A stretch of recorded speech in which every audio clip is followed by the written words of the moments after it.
Hi everyone, welcome to WITS Connect. Today we are going to start the topic need for power amplifier. What is the need of power amplifier? Actually, the last stage of any amplifier system is connected to the antenna in case of transmitters. And in case of receiver circuits, in the last stage of receiver circuits, we are going to connect the loudspeakers. So these antenna and loudspeaker are the transducers. So these are nothing but transducers. What is the meaning of transducer? It is used to deliver the power. It is used to transmit one type of energy to the another type of energy. Suppose for example antenna.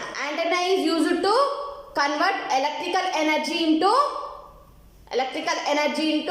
air energy. Okay now. So what is here? For example loudspeaker. The loudspeaker is used to convert electrical energy into sound energy. Sound signal. Electrical signal ni sound signal ga connect cheskuntundi. Okay now, that is the one of the type of transducer. It is loudspeaker. So here in the last stage of amplifiers we are going to connect antenna in case of transmitter circuits and loudspeakers in case of receiver circuits. So these antennas and loudspeakers are used to deliver the power at the last stages with high amount of power. Okay na? So they have to take the high amount of voltage. Okay na? High amount of power. So but these transducers are not going to deliver the power by using voltage amplifiers. By using voltage amplifiers, this transducer will not going to drive to the output. Okay na? So for this we have to take the power amplifiers. Okay na? So in the last stage of amplifier circuits we have to take the power amplifier. Okay na? Power amplifiers to feed the transducers like antenna and loudspeakers. Okay na? So to drive antenna and loudspeakers we have to take the power amplifier circuits. So why? Because the transducers are used to drive the power by using large amount of signal. Okay na? By using large amount of signals, the transducers are going to drive the power at the output side. Okay na? For this we have to take the power amplifiers. Okay na? Actually the load values of transducers like antenna, for antenna the load value is 300 ohms. For antenna the load value is 300 ohms, and in case of transmitters we have to use the antenna. The load value for antenna it is 300 ohms and for loudspeakers it is 8 ohms. So for this low load values, so these are the low amount of load values. To drive these low amount of load values we have to take power amplifiers to drive the transmitters. Okay now, that is the need of power amplifiers. Okay. So coming to the next topic, comparison of voltage and power amplifier. What is the comparison between voltage amplifier and power amplifier? So coming to the parameter voltage amplifier, power amplifier. First parameter is what is the type of amplifier we are used in voltage amplifier. So it is small signal amplifier. Okay now, voltage amplifier is nothing but small signal amplifier. So the type of amplifier it is small signal amplifier. Power amplifiers are nothing but large signal amplifier. Okay now, so in last stage of any amplifier circuits we are going to connect the power amplifiers to drive the transducers. Okay now, that's why we have to connect large signal amplifiers. So power amplifiers are nothing but large signal amplifiers. Voltage amplifiers are nothing but small signal amplifiers. So the power output it is low. Voltage amplifiers, so for the power outputs you will get low amount of power, and in power amplifiers you will get high amount of power. So input voltage for voltage amplifier it is very low, for power amplifier it is very high.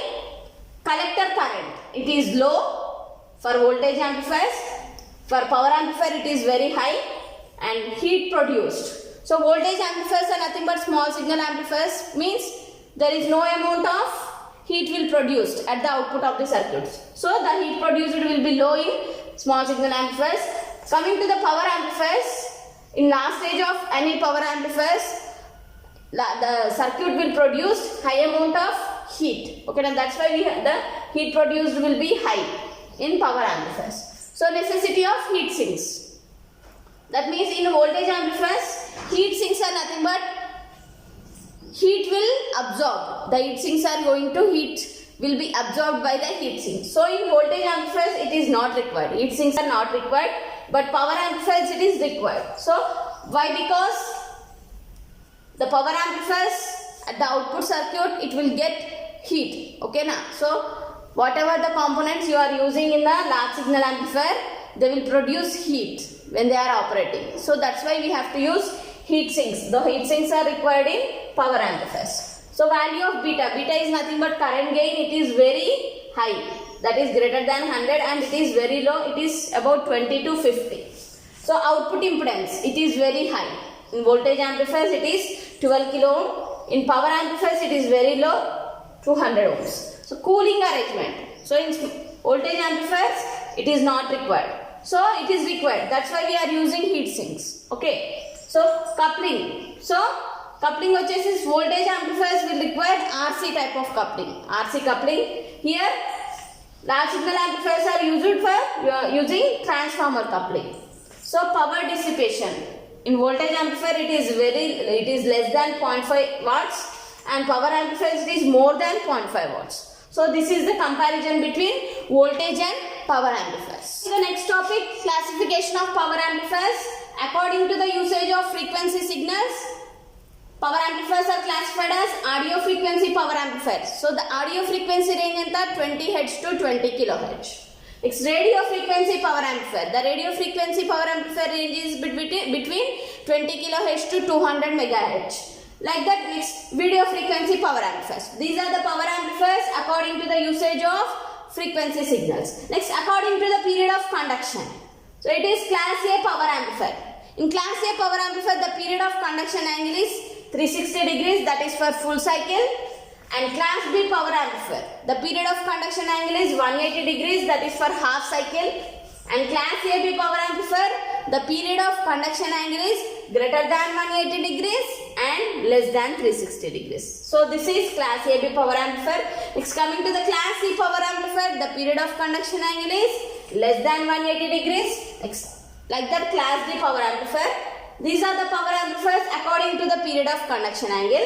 Next, according to the configuration used, single-ended amplifier, push-pull amplifier, complementary push-pull amplifier. So these are the amplifiers according to the configuration used. So these are the classification of power amplifiers. Okay now, efficiency of power amplifier. So how we have to define the efficiency of power amplifier? The efficiency is indicated by eta. It is the ratio of AC power output to the DC power input. Okay na? So the efficiency of power amplifier is defined as AC power, the ratio of AC power output to the DC power input. It is equal to PAC by PDC, and it is PDC here it is equal VCC by IC. That is nothing but PAC by VCC by IC. So the generalized expression for an efficiency of a power amplifier is percentage efficiency is PAC by PDC into 100. This is the percentage of efficiency. Okay na? So it is equal to Vmax minus Vminimum into Imax minus Iminimum by 8 VCC into ICQ. So this is the generalized expression for an efficiency of amplifier. So this is next, distortion in amplifiers. So amplifiers for distortion and offset. So what is the definition of distortion? Coming to the definition of distortion, the shape of the output signal is not same compared to the input signal in an amplifier is called distortion. The shape of the output signal is not same as the input signal applied to an amplifier is called distortion. So here this is the input of the amplifier. It is in alternating in nature. This is the alternating waveform. This is nothing but input of the amplifier. We are giving it to the amplifier or power amplifier. The output is here. It is the output of the amplifier is here. It is nothing but distorted signal. So here the output of the amplifier is not same as the input signal giving to the amplifier. So there exists distortion. Actually, for an amplifier circuits, we are giving the signal in terms of alternating form. So this is the alternating input signal.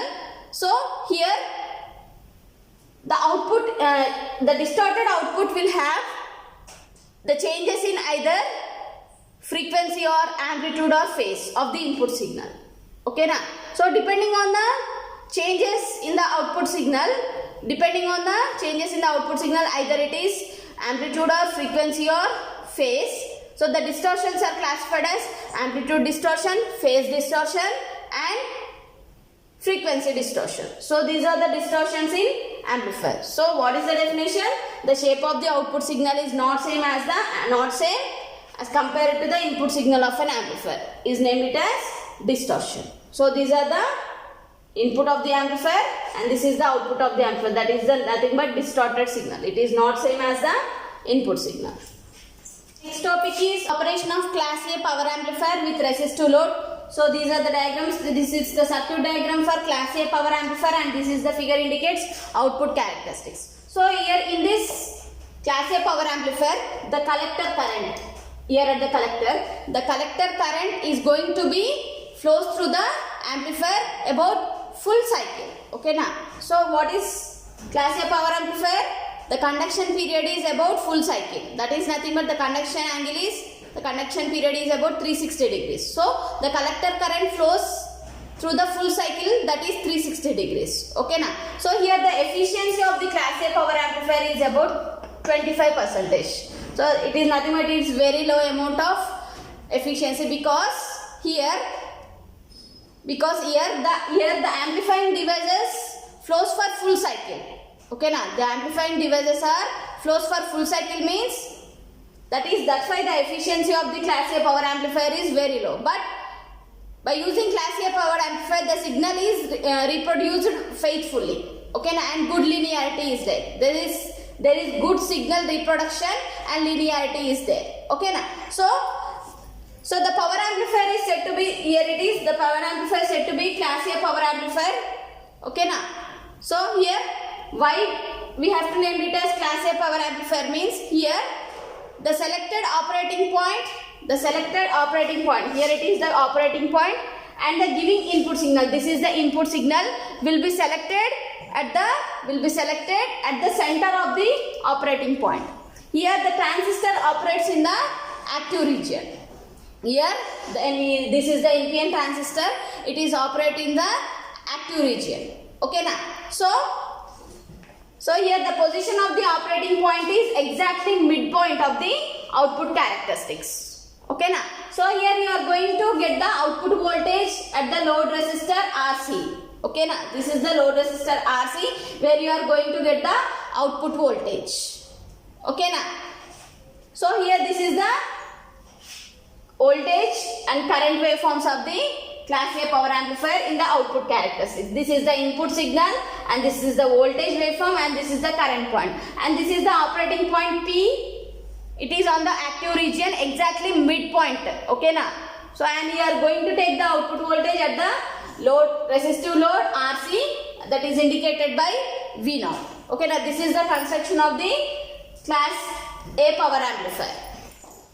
So coming to the working of the class A power amplifier, so this is the circuit diagram. R1, R2, RE provides the biasing, where RC is nothing but resistive load where you are going to get the output voltage V0. So coming to the working, so in order to have maximum collector current,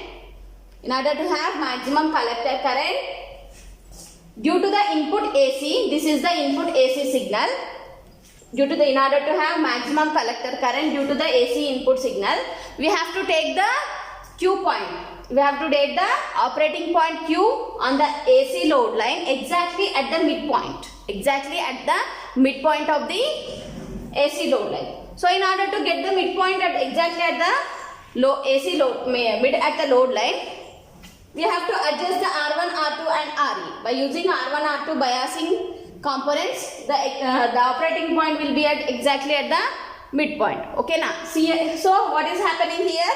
Here in order to have maximum AC power output due to the AC input, so those are independent of the zero signal collector current, we have to take the operating point exactly at the midpoint on the AC load line. Okay now, so for this we have to take the R1, R2, RE as the biasing circuits. So here we are giving the input signal at the base of the transistor by using the coupling capacitor, input capacitor Cin. Okay now, so due to the forward bias of the input signal between the base and emitter, what will happen? The base current is going to be changed and as well as base voltage is also going to be changed. So for this, if there is any change in the base voltage, the collector current is also going to be changed. The collector current is also going to be changed. Okay now. So you will get the collector current at the resistive load RC, and you will get the output voltage V0 for total full cycle. Okay now, you will get the output voltage for total full cycle, that is 360 degrees. Okay now, so for class A power amplifier, the period of conduction is about 180 degrees. Okay now, so this is the input signal. AC input signal you are giving at the input. So it is going through the base of the transistor through the input capacitor Cin. Okay now, so due to the forward bias, so it is nothing but positive negative, due to the forward bias of the transistor between base and emitter, what will happen? The base current is going to be changed. The base current is going to be changed. Okay now, so due to this, the collector current is also going to be changed. So you will get the output at the load resistor RC, that is nothing but V0. Okay now, so here this is the input. The output is exactly the replica of the input. So the signal will reproduce faithfully about full cycle. Okay now, the signal will reproduce faithfully for full cycle. So there is no distortion in the output. Okay now, so this is the output, this is the voltage output, this is the current output. Okay now, this is the collector current, and this is the collector voltage, and this is the collector current at the resistive load R. So there is not any distortion. Okay now, there is no distortion in the outputs. So the output is exact replica of the input AC signal. So here the efficiency of the class A power amplifier is about 25%. It is very small. Okay now, so this is the operation of the class A power amplifier.